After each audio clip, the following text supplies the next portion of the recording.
Hello and welcome to Fireside Fairytales. If you've never been here before, my name is Rory, and you're watching Varietal Literature's YouTube page, which is a cozy little corner of the internet for narrative. And what we do here on Tuesday nights is we read old folklore and fairy tales, sometimes recently translated, sometimes long since available, and that's the case with this one tonight.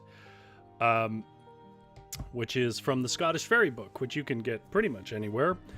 And we're going to read a couple of stories about fairies, which, believe it or not, in a stream about folklore and fairy tales, we don't often just read about straight fairies. Usually it's fae of some sort, but not necessarily fairies. Anyways, with that in mind, if you want to skip all this babbling and get straight to your stories, you're in luck. If you're not watching it live, down in the description below there will be little timestamps that let you jump ahead to whatever section most interests you. We're going to read two stories tonight, The Fairies of Merlin's Crag, which is not what the picture in the icon is right now for the stream.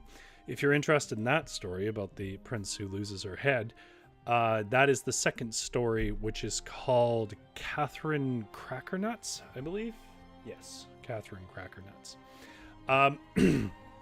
As far as if you're watching live, though, you can join us in the live chat, which is already bustling with lively little crops of potatoes. I see here Jump Store was the first, and was the first to announce it, therefore, that they were first.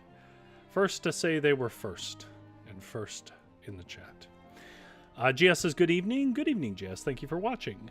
Janera says hello. Hello, Janera. It's good to see you. I know your schedule doesn't always allow it.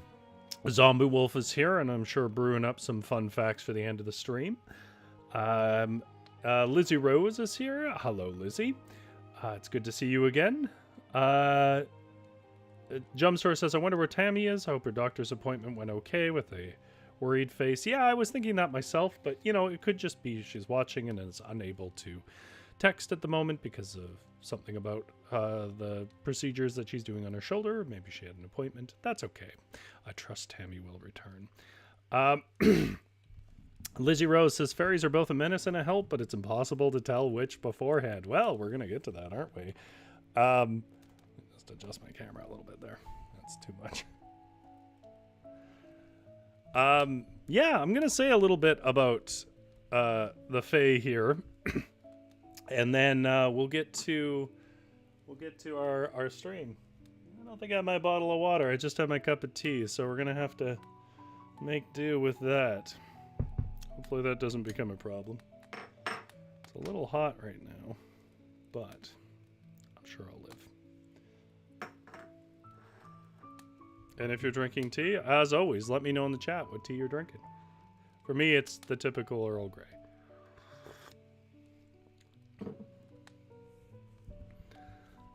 GS says, I'll bet Tammy is high on pain meds. Well, folklore while you're high on pain meds sounds pretty fun to me. Okay. Let's talk a little bit about the premise of the stream tonight. I mean, as always, if you haven't seen these streams before, we had sort of a glut of activity come from the last stream, which thank you very much for everybody who was supportive of that stream. It is my second most viewed stream, one of the most upvoted streams that I've ever had, but also the most downvoted, not by much, but I think that's more to do with the fact that I was getting on a soapbox against AI in the middle of it, and some people have made that a culture war. So Jumpstore says, still drinking Earl Grey. Well, I got a whole box of it to get through. I'll mix it up when I have the money to. But nonetheless, the video was a good success, and we're going to do the second half tomorrow. Or not tomorrow, Thursday. So if you were for that, then yeah, you have that to look forward to. As far as if you are new to the stream, thank you so much for giving this a shot. For giving us a shot before. This show's a little bit different, a little more chill, and it's about fairy tales. So let's talk about the Fae. I sort of posed the question, are the Fae a menace, or are they a help? And I kind of already know the answer. which is it's complicated. So one of the curious things about fairies, or the fae in folklore, is their existence, to steal a phrase from Nietzsche, is beyond good and evil, at least as we tend to conceive it. Their actions are complex, to our eyes chaotic or unpredictable, and there are many interpretations on why, historically and narratively and literature-wise, the fae are like this. And I would argue most of those viewpoints are quite legitimate, because we're not really dealing with stuff that has a black and white yes or no answer. These are fairies. There's just not a right answer to why things are the way they are. It's more of a thematic device that is bent to the needs of the story at the time it was told. However, the answer I tend to favor is the one that seems to be put forth by Asbjornsen, of Asbjornsen and Moe, who of course are the sort of grim brothers of Norwegian folklore, which we've read tons from. And in his conception of the Huldr, which are effectively, Huldr tales are effectively a way of saying fairy tale in Norway. It's not a one-to-one, but nothing is. And I'm borrowing an observation from Simon Roy Hughes as well here on the interpretation of why the Fae are the way they are. The Fae, or the Huldr, are, or the good folk, if you're in Celtic traditions, are a manifestation of the wilds beyond the fence line of your farm. Nature is not within our conception, in other words, despite our best efforts, and manifests as a place of extreme cruelty and extreme joy, and with no real binding principle directing things towards one outcome or the other based on what you've done. And often it ends up being somewhere between both, or both at once, or one or the other. In other words, nature has no real sense of justice, law, fairness, and order the way that we conceive of it. And therefore the Fae, who are a reflection of that, are a bit different as well. The way I put it is like, the Fae sort of reflect a reality where a rock slide can kill a good man for no reason, and a wicked one can come across a plump berry bush that staves off his imminent starvation and lets him go on being wicked. Nature just is. It's indifferent to our expectations of it. And so I think these two tales tonight from Scotland well demonstrate the complexity of the Fae as a reflection of the wilds. Neither wicked nor well-intentioned specifically, neither entirely chaotic nor always obviously rule-bound, or at least bound by any rules we grasp, and never ever keen to really explain themselves. The Fae are in uncanny mystery of bizarro ethics. And so here we'll read two tales that I think demonstrate that strangeness well, and then as we go through it, folks can ponder whether they think ultimately the Fae are a menace or not.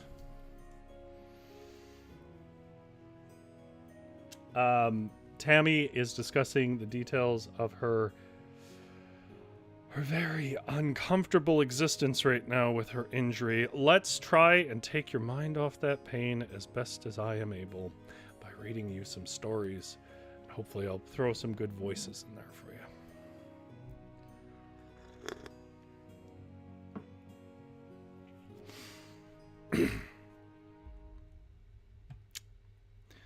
I discovered that what really is stressing my computer here, that you can hear the fan, is something changed in an update with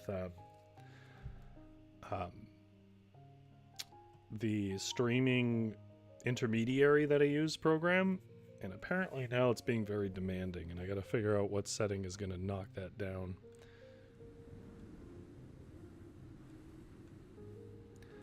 As always, because these are Scottish tales, I feel some rain is owed.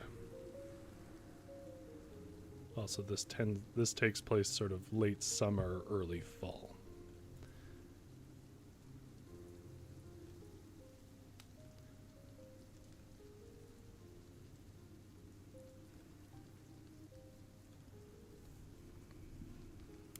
Our first tale tonight about the fairies of Scottish folklore is the Fairies of Merlin's Crag. Unfortunately, no appearances by Merlin here. And it comes to us from the book Scottish Fairy Book, a book published probably about almost 150 years ago at this point, maybe 100, by Elizabeth Grierson, who was a rather famous folklorist. And you can get it for free pretty much anywhere, but at least on Gutenberg, Project Gutenberg. About 200 years ago, there was a poor man working as a laborer on a farm in Lancashire. He was what is known as an aura man. That is, he had no special work mapped out for him to do, but he was expected to undertake odd jobs of any kind that happened to turn up. Now, one day, his master sent him out to cast peats on a piece of moorland that lay on a certain part of the farm. Now, this strip of moorland ran up at one end to a curiously shaped crag known as Merlin's Crag, because so the country folk said that famous enchanter had once taken up his abode there. The man obeyed. Being a willing fellow, when he arrived at the moor, he set to work with all his might and main. And he had lifted quite a quantity of peat from near the crag, when he was startled by the appearance of the very smallest woman that he had ever seen in his life. She was only about 2 feet high, and she was dressed in a green gown and red stockings, and her long yellow hair was not bound by any ribbon, but hung loosely around her shoulders. She was such a dainty little creature that the astonished countryman stopped working, struck his spade into the ground, and gazed at her in wonder. His wonder increased when she held up one of her tiny fingers and addressed him in these words: "What wouldst thou think if I were to send my husband to undercover thy house? You mortals think that you can do aught that pleaseth you." Then, stamping her tiny foot, she added in a voice of command, "Put back that turf instantly, or thou shalt rue this day." Now the poor man had often heard of the fairy folk and of the harm that they could do to unthinking mortals who offended them. So in fear and trembling he set to work to undo all his labor, and to place every divot in the exact spot from which he had taken it. When he was finished, he looked around for his strange visitor, but she had vanished completely, and he could not tell how nor where.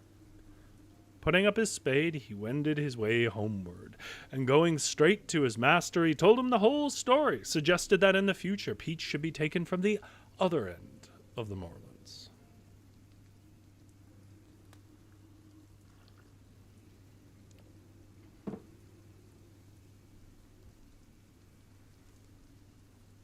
And it's hard to see a picture of a later event anyways.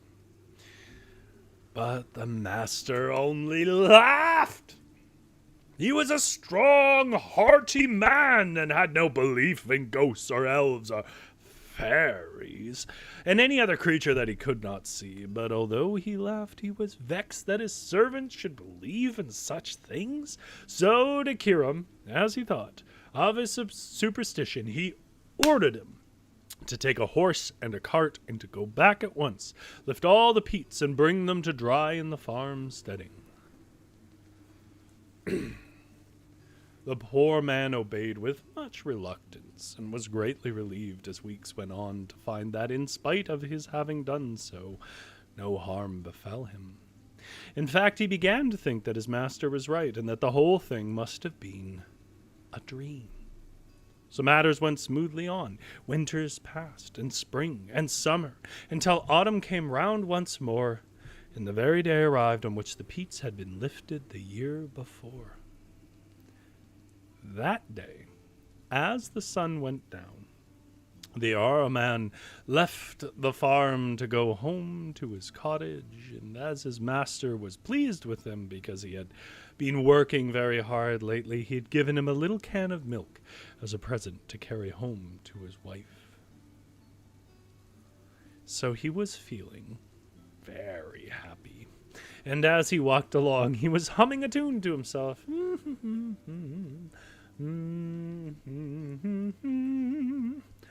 His road took him by the foot of the Merlin's Crag, and as he approached it, he was astonished to find himself growing strangely tired. Oh, his eyelids drooped over his eyes as if he were going to sleep, and his feet grew as heavy as lead.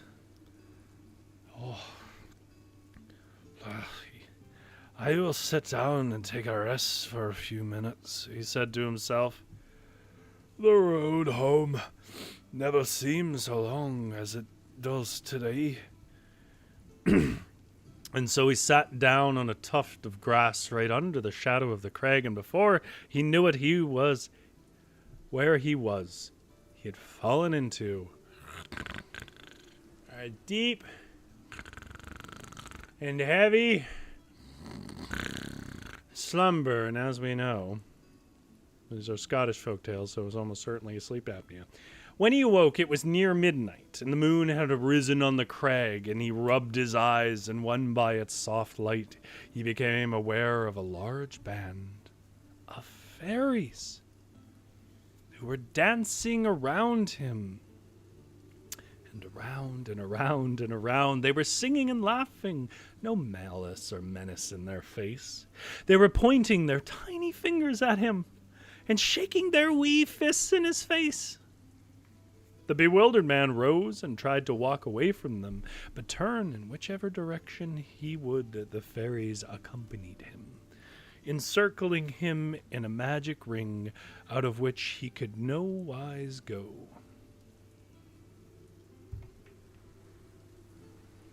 Sorry, once again,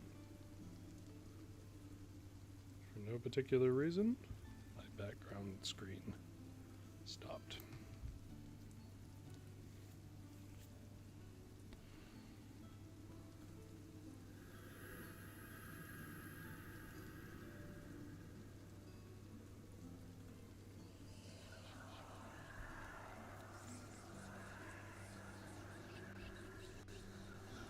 Encircling him in a magic ring, out of which he could no wise go. At last they stopped, and with shrieks of elfin laughter, pardon me, itchy nose, led the prettiest and daintiest of their companions up to him and cried, tread a measure, O man. Then wilt thou not be so eager to escape from our company. Now the poor laborer was but a clumsy, they're inviting him to dance, was but a clumsy dancer, and he held back with a shamefaced air. But the fairies who had been chosen to be his partner reached up and seized his hand, and lo, some strange magic seemed to enter his veins, and in a moment he found himself waltzing and whirling and sliding and bowing as if he'd done nothing else but dance all his life. And the strangest thing of all, he just forgot about his home and his children. And he felt so happy that he no longer had the slightest desire to leave the fairies' company.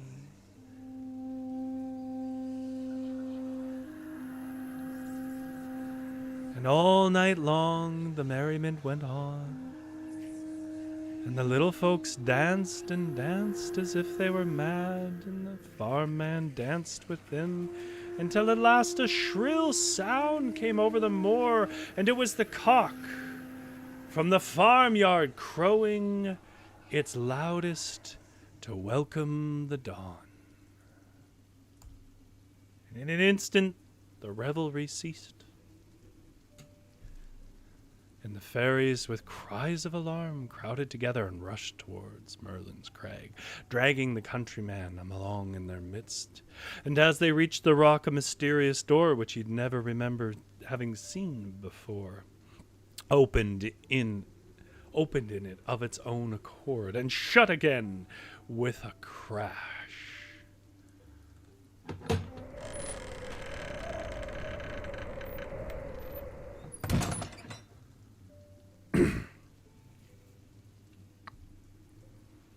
As soon as the fairy true host had all trooped through,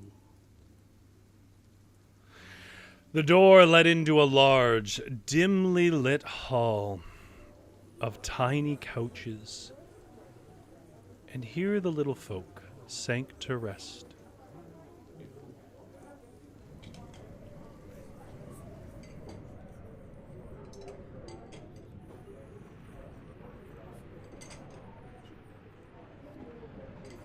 Tired out with their exertions, while the good man sat down on a piece of rock in the corner and wondering what would happen next.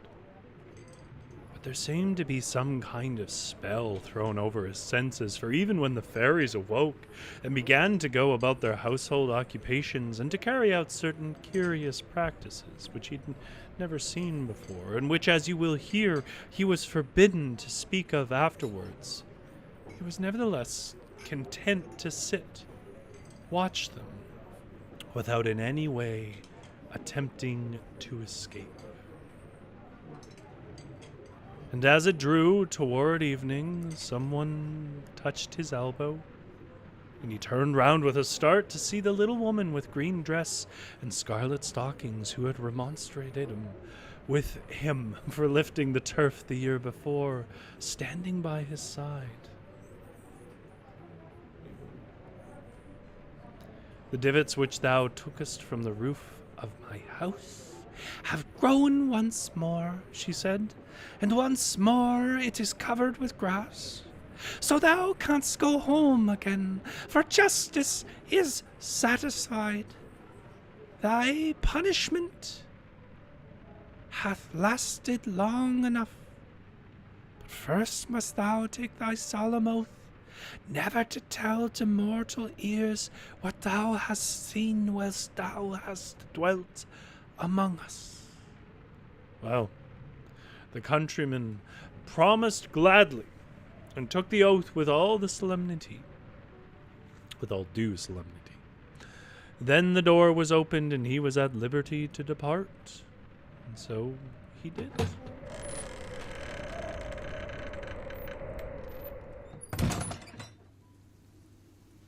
His can of milk was still standing on the green, just where he'd laid it down when he went to sleep. And it seemed to him as if it were only yesternight that the farmer had given it to him. But when he reached his home, he was speedily undeceived, for his wife looked at him as if he were a ghost. And the children whom he had left wee toddling things were now well-grown boys and girls who stared at him as if he'd been an utter stranger. "Where hast thou been these long, long years?" cried his wife when she gathered her wits and seen that it was really he, and not a spirit. "And how couldst thou find it in thy heart to leave the bairns and me alone?" And then he knew that the one day he'd passed in Fairyland had lasted 7 whole years, and he realized how heavy the punishment had been which the wee folk had laid upon him.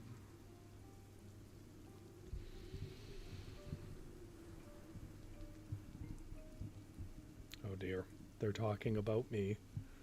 That's never good.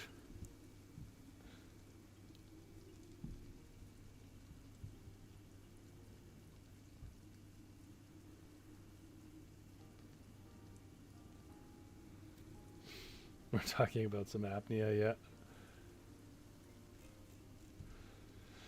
Lizzie Rose says, "I'd like to dance with the fairies, though. Dancing is fun. mortal life is less fun. I agree, Lizzie Rose. I think every time I hear these stories, they're like, oh my God, I've been gone 100 years. And I'm like, just go back. What's the mess?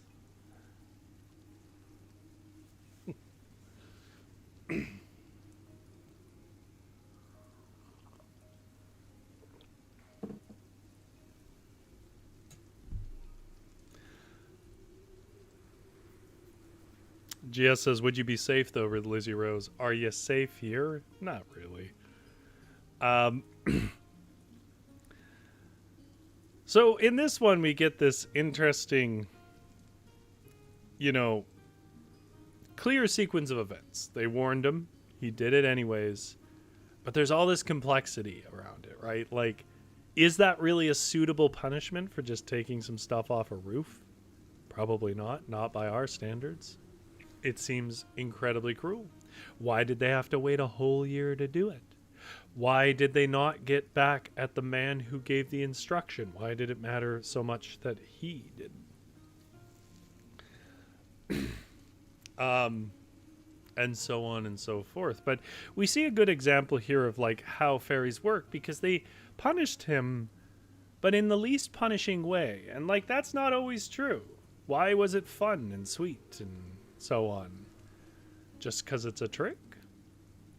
Or are they not so malicious? So on and so forth. Things to think about. Nonetheless, the next story is the longer of the two. It's called Katherine Crackernuts. And it paints an ever more complex image of the Fae. Now, the Fae don't come into play until the second act. It's a properly epic story. So, we'll the first little bit you'll be wondering, looking for the Fae. Don't worry, they're coming. Just not in the places you expect. One more glug of tea.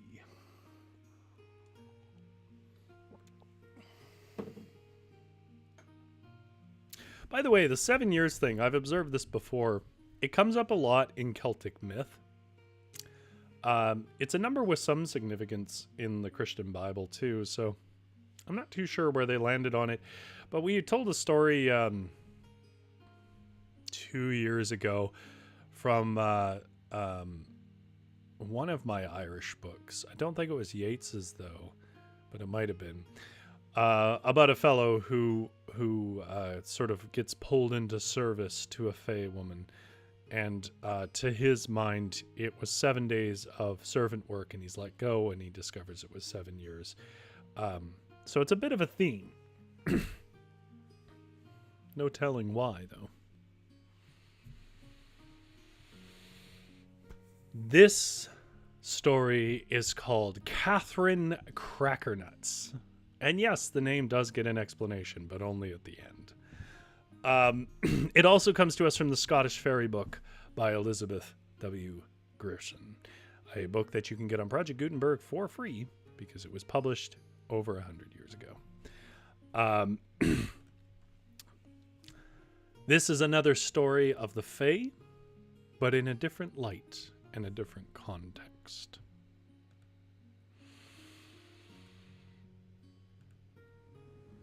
And like I said, it's Scotland.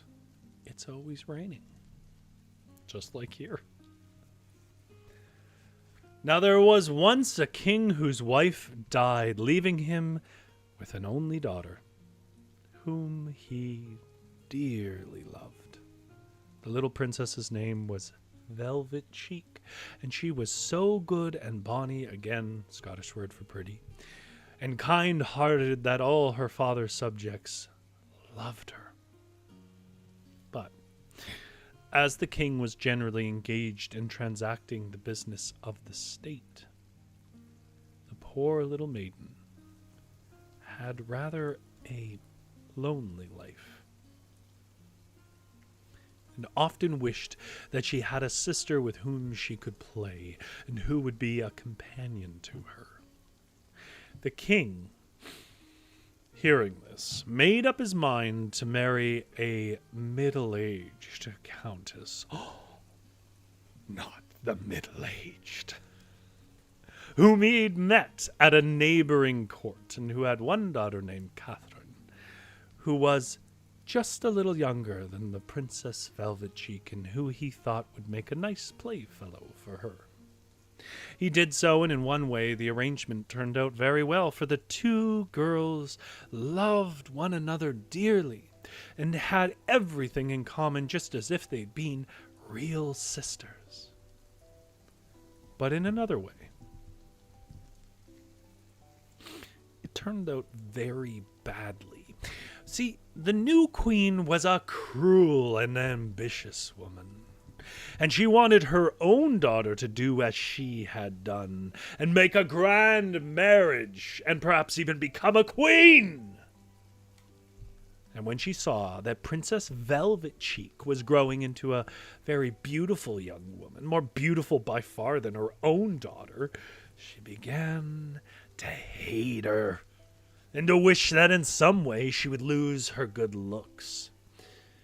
For, she thought, what suitor will heed my daughter as long as her stepsister is by her side? Now, among the servants and retainers at her husband's castle, there was an old hen wife. Oh, not old people. Who men said was in league with the evil spirits of the air, and who was skilled enough in the knowledge of charms and philtres and love potions.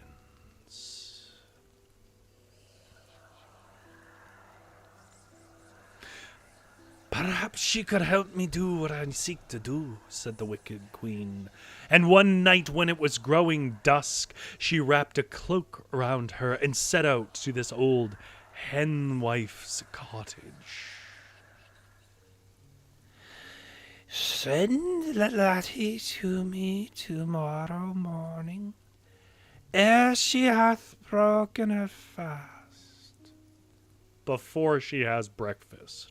Just to translate for folks, replied the old dame when she heard what her visitor had to say.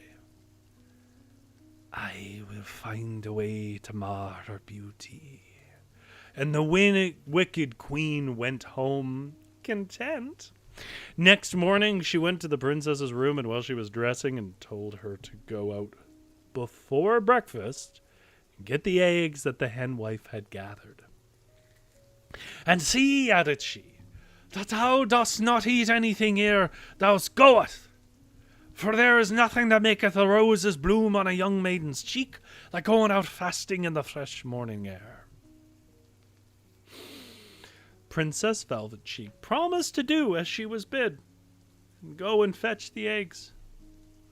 She was not fond of going outdoors before she had something to eat, and as moreover she suspected that her stepmother had some hidden reason for giving her such an unusual order, she did not trust her stepmother's hidden reasons. She therefore slipped into the pantry as she went downstairs and helped herself to a large slice of cake. Now, cake has a slightly different connotation historically here, but I prefer the conception that she's just eating large chunks of cake for breakfast. You ever had cake for breakfast? Wouldn't you do that if you were a princess, or a prince, or a royal? Lift the lid of that pot there, your highness, and you will see them, said the old woman, pointing to the big pot standing in the corner in which she boiled her hen's meat. The princess did so, and she found a heap of eggs lying inside, which she lifted into her basket, while the old woman watched her with a curious smile. Go home, to your lady mother, Hinny, she said at last, and tell her from me to keep the press door better snibbit. Don't worry, you're not really supposed to understand that. What she means, though, is better lock the pantry door. In other words, keep your daughter from breaking her fast, she clearly broke her fast. The princess went home and gave this extraordinary message to her stepmother, wondering herself the while what it meant. But if she did not understand the hen's wife's words, the queen understood them only too well. For from them she gathered that the princess had in some way prevented the old witch's spell from doing what she intended it to do. So next morning, when she sent her stepdaughter once more on the same errand, she accompanied her to the door of the castle herself, so that that poor girl had no chance of paying a visit to the royal pantry. But as little Velvet Cheek went along the road that led to that cottage where the hen wife was, oh, she felt so hungry that when she passed a party of country folk picking peas by the roadside, she asked them to give her a handful. And they did so, and she ate the peas. And so it came about that the same thing happened that had happened yesterday. The hen wife sent her to look for the eggs, but she could work no spell upon her because she had broken her fast. So the old woman bade her to go home again, give this same message to the queen.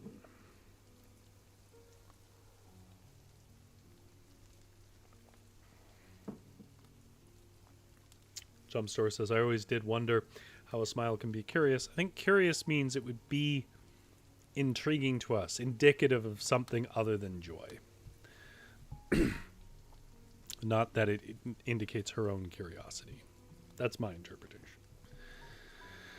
The queen was very angry when she heard it, for she felt that she was being outwitted by this slip of a girl. And she determined that, although she was not fond of getting up early, she would accompany her stepdaughter next day herself and make sure that she had nothing to eat as she went. So next morning she walked up with the princess to the old henwife's cottage, and as had happened twice before, the old woman sent the royal maiden to lift the lid off the pot in the corner in order to get the eggs. And at that moment, the princess did so. At the moment that the princess did so, off jumped her whole head, pretty as it was, down upon the floor, and on top of it, in place where the stump was, jumped that of a sheep. Which is the picture that I chose to color for our stream. You can see it here in its uncolored form. And it is her leaning over the pot, staring with a sheep's head down upon her head on the floor. Then the wicked queen thanked the cruel old witch for her service that she had rendered to her, and went home quite delighted with the success of her scheme, practically dancing down the road. Well, the poor princess picked up her own head and put it into her basket along with the eggs, and she went home crying, but with a sheep's head. So I imagine it was like, meh, meh. Keeping behind the hedge all the way, and she felt so ashamed of her sheep's head that she was afraid that anyone saw her. Is shame the right word? I would be afraid they'd chase me out of town and try to kill me. Now, as I told you, the princess's step-sister, Katherine, loved her dearly. And when she saw what a cruel deed had been wrought on her, she was so angry that she declared that she would not remain another hour in the castle. For, as said she, if my lady mother can order one such deed to be done, who can hinder her from ordering another? So methinks 'twere better for both of us to be where she cannot reach us. So she wrapped a fine shawl round her poor stepsister's head, so that none could tell what it was like. And putting the real head in the basket, she took her by the hand, and the two set out to seek their fortunes. They walked and they walked till they reached a splendid palace, and when they came to it, Katherine made as though she would go boldly up and knock at the door. "I may perchance find work here," she explained, "and earn enough money to keep us both in comfort." But the poor princess would fain have pulled her back. "They will have nothing to do with thee," she whispered, "when they see that thou hast a sister with a sheep's head." "And who is to know that thou hast a sheep's head?" asked Katherine. "If thou hold thy tongue, and keep the shawl well round thy face, and leave the rest to me." So up she went and knocked at the kitchen door. And when the housekeeper came to answer, she asked her if there was any work that she could give her to do. "For," said she, "I have a sick sister, who is sore troubled with a migraine in her head, and I would fain find her quite lodging for her where she could rest for the night." "Dost thou know aught of sickness?" asked the housekeeper, who was greatly struck by Katherine's soft voice and gentle ways. "Aye, do I," replied Katherine. "For when one sister is troubled with migraine, one has to learn how to go softly and not to make noise." Now it chanced that the king's eldest son, the crown prince, was lying ill in the palace of a strange disease, which seemed to have touched his brain, for he was so restless, especially at night, that someone had always to be with him to watch that he did not do himself any harm, and this state of things had gone on so long that everyone was quite worn out. Well, the old housekeeper thought that it would be a good chance to get a quiet night's sleep if this capable-looking stranger could be trusted to sit up with the prince. Don't think about it too much. Don't think about the fact that she's just hiring a rando off the street to watch the son of the king. Don't think about it. So she left her at the door, and went and consulted the king. And the king came out and spoke to Katherine, and he too was pleased with her voice and her appearance, that he gave orders that a room should be set apart in the castle for her sick sister and herself. And he promised that, if she would sit up at that night with the prince, and see that no harm befell him, she would have as her reward a bag of silver pennies in the morning. Katherine agreed to the bargain readily. "For," thought she, "'twill always be a night's lodging for the princess, and forby that, a bag of silver pennies is not to be got every day." So the princess went to bed in the comfortable chamber that was set apart for her, and Katherine went to watch by the sick prince. He was a handsome, comely young man who seemed to be in some sort of fever, for his brain was not quite clear. And he tossed and tumbled from side to side, gazing anxiously in front of him and stretching out his hands as if he were reaching for something. And at 12 o'clock that night, just when Katherine thought that he was going to fall into a refreshing sleep, what was her horror to see him rise from his bed, dress himself hastily, open the door, and slip downstairs as if he were going to look for somebody. "There be something strange in this," said the girl to herself. "Methinks I'd better follow him, see what happens." And so he stole out of the room after the prince and followed him downstairs, and what was her astonishment to find that apparently he was going some distance, for he put on his hat and his riding coat, and unlocking the door, crossed the courtyard to the stable and began to saddle his horse.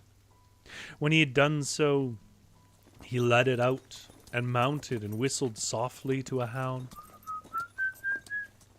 which lay asleep in a corner, and he prepared to ride away.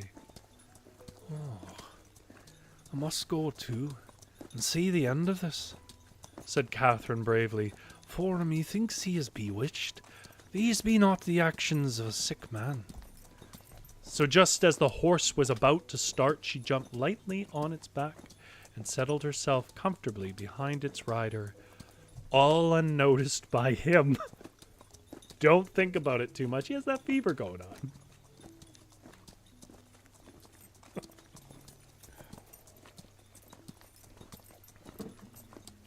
Then this strange pair rode away through the woods, and as they went, Catherine pulled the hazelnuts that nodded in great clusters in her face. "For," she said to herself, "dear only knows where next I may get anything to eat." On and on they rode, till they left the green wood far behind them and came out to an open moor. And soon they reached a hillock, and here the prince drew rein and, stooping down, cried in a strange, uncanny whisper, "Open, open, green hill, and let the prince and his horse and his hound enter." "And," whispered Catherine quickly, "let his lady enter behind him." Instantly, to her great astonishment, the top of the nose seemed to tip up, leaving an aperture large enough for the little company to enter, and then it closed gently behind them.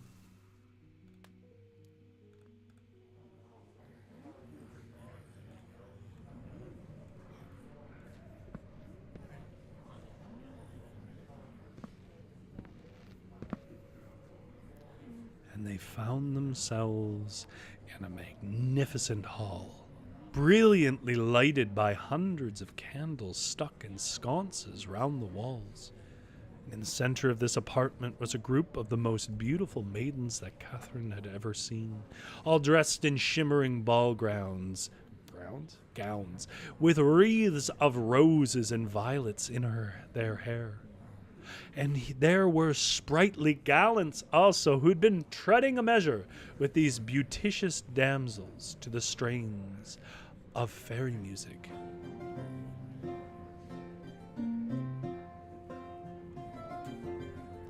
And when the maidens saw the prince, they ran to him and led him away to join their revels, and at the touch of their hands all his languor seemed to disappear, and he became the gayest of all the throng, and laughed and danced and sang as if he'd never known what it was to be ill.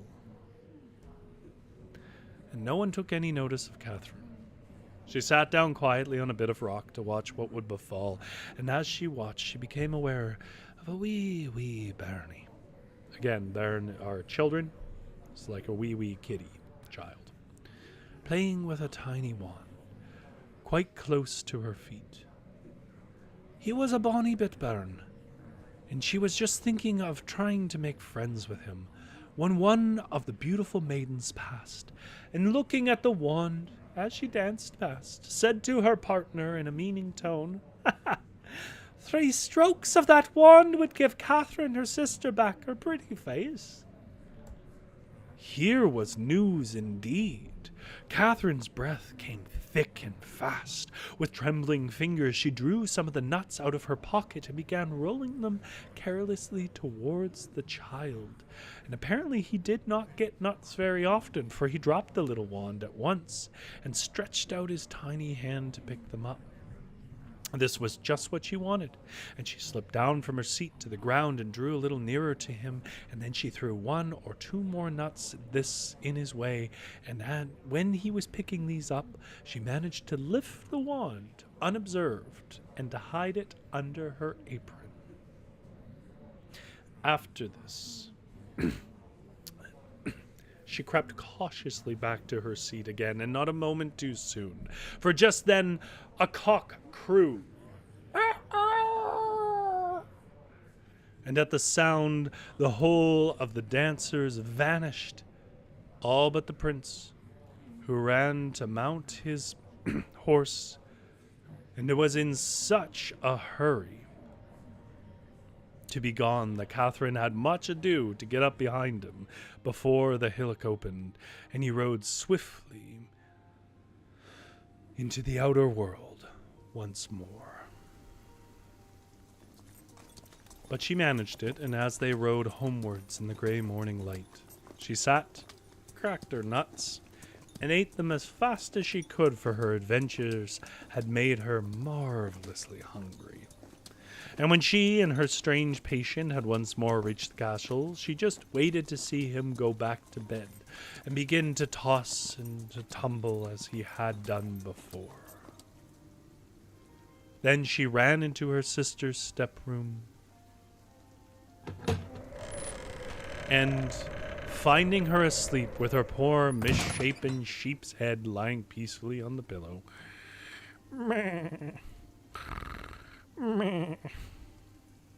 Even the sheep in Scotland have apnea. My story.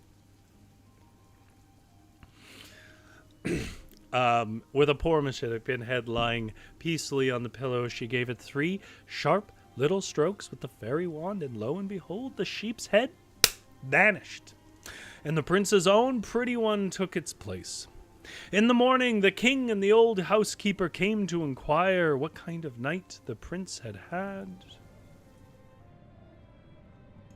Katherine answered that he had had a very good night, for she was very anxious to stay with him longer, for now she had found out that the elfin maidens who dwelt in the green knoll had thrown a spell over him, and she was resolved to find out also how that spell could be loosed. And fortune favored her, for the king was so pleased to think that such a suitable nurse had been found for the prince, that he was also so charmed, and he was also so charmed with the looks of her stepsister, now no longer a sheep, and back to her velvet cheek, who came out of her chamber as bright and as bonny as in the old days, declaring that her migraine was gone, and that she was now able to do any work that the housekeeper might find for her, that he begged Katherine to stay with his son just a little bit longer, adding that if she would do so, he would give her a bag of gold bonnet pieces, which I'm sure was quite a bit. So Katherine agreed readily, and that night she watched by the prince as she had done the night before, and at 12 o'clock he rose and dressed himself and rode back to the fairy knoll, just as she had expected him to do, for she was quite certain that the young man was bewitched, and not suffering from a fever as everyone thought he was. And you may be sure that she accompanied him, riding him all unnoticed, and filling her pockets with nuts as she rode. And when they reached the fairy knoll, he spoke the same words that he'd spoken the night before. "Open, open, green hill, and let young prince in with his horse and his hound." And when the green hill opened, Katherine added softly, "And his lady behind him." And so they all passed in together. Katherine seated herself on a stone and looked around her, and the same revels were going on as yesternight, and the prince was soon in the thick of them.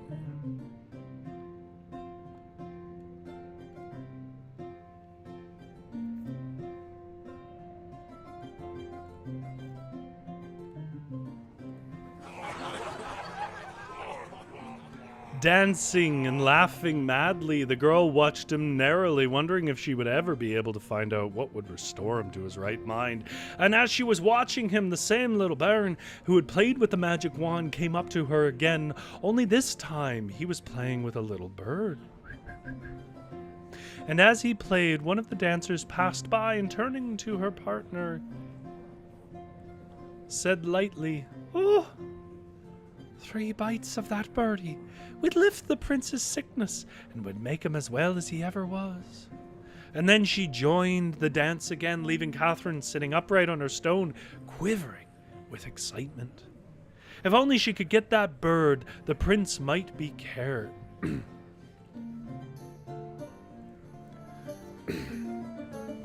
Might be cured. Very carefully, she began to shake some nuts out of her pocket and roll them across the floor towards the child.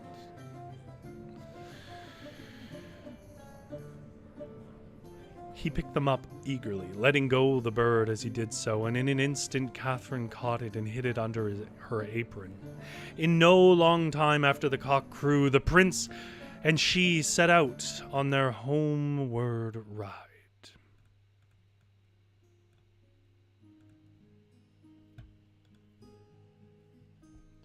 But this morning, instead of cracking nuts, she killed and plucked that bird.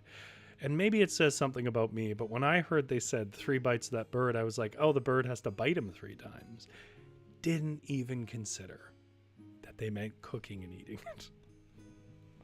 Scattering its feather all along the road, in the instant she gained the prince's room and had seen him safely into bed, she put it on a spit in front of a fire and began to roast it.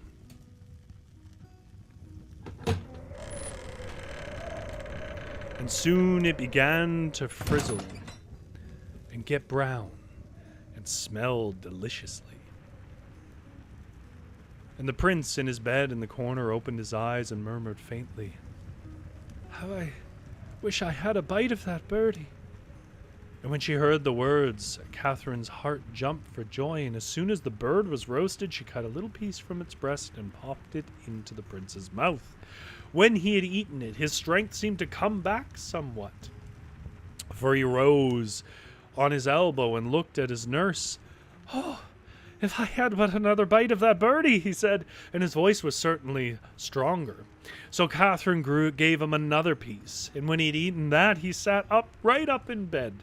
"Oh, if I had but a third bite of that birdie," he cried, and now color was coming back into his face, and his eyes were shining, and this time Catherine brought him the whole rest of the bird, and he ate it up greedily, picking the bones quite clean with his fingers, and when it was finished, he sprang out of bed and dressed himself and sat down by that roaring fire. And when the king came in the morning with his old housekeeper at his back to see how the prince was, he found him sitting cracking nuts with his nurse, for Catherine had brought home quite a lot in her apron pocket. The king was so delighted to find his son cured that he gave all the credit to Catherine Crackernuts, as he called her, and he gave orders at once that the prince should marry her. "Do you think, Mr. King, you could have asked her name? She saved your son's life. Just given her a name?" Kings, am I right, kings? "For," said he, "a maiden who is such a good nurse is sure to make a good queen." And the prince was quite willing to do as her father bade, and while they were talking together, his younger brother came in, leading Princess Velvet Cheek by the hand, whose acquaintance he had made but yesterday, declaring that he had fallen in love with her, and that he wanted to marry her immediately.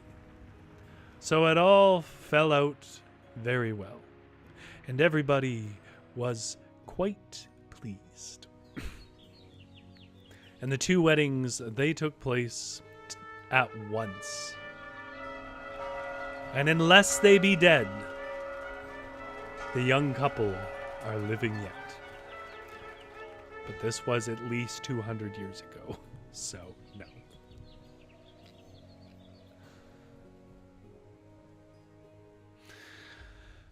There we are. Those are two tales of the Fae, and I find this one the most interesting because it has a lot of similarities to the last one, but we get no insight as to why they did any of it. I mean, it seems downright intentional, the way that they tip their hands on what cures it, so why ever cause it?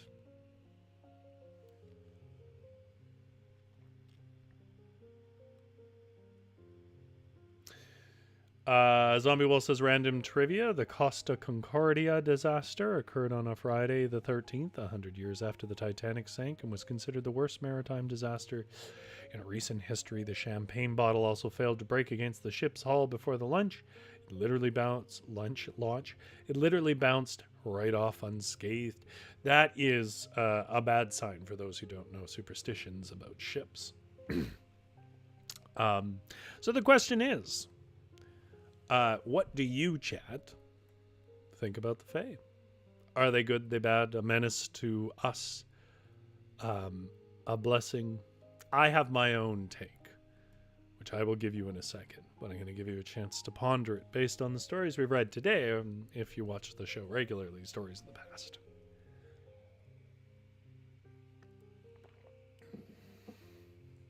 Here's my take. It's the same take I have for Loki in Nordic myth. And it goes like this.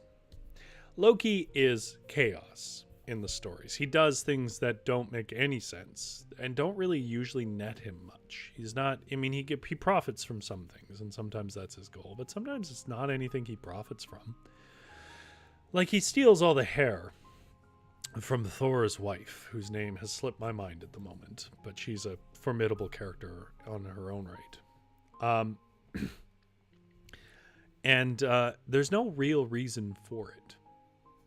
But because he did that, a story happens where he's got to go to the dark elves, or the dwarves as some interpret it, have hair hammered out in gold so fine, and so she literally has hair of gold to replace it, and there's some other things that occur as well.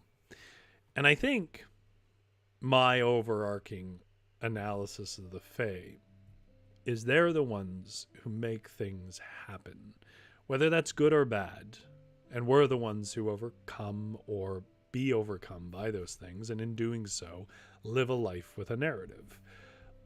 From a storytelling perspective, if I wanted to be as boring as possible about this, that's their purpose. They are instigators.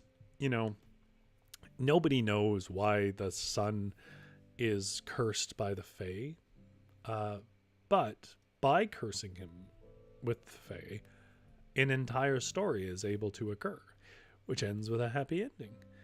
And I think to some extent, and I'm drawing on my own opinions here, but also this is how I play the Fae when I'm DMing such in D&D and Pathfinder and so on. The Fae, to me, are bored. They live long. They have seen wonders we don't understand. And they're just curious. They're impetulant little children. And so they do things to create hassle just to see what we'll do. They're the DMs of the real world. They make trouble. And by that trouble, we make stories. And that's what I think the Fae are. Jumpstore says, I say the Fae are just like us, capable of great good, great evil, and a smidge of chaos. A lot of chaos. Good take, Jumpstore.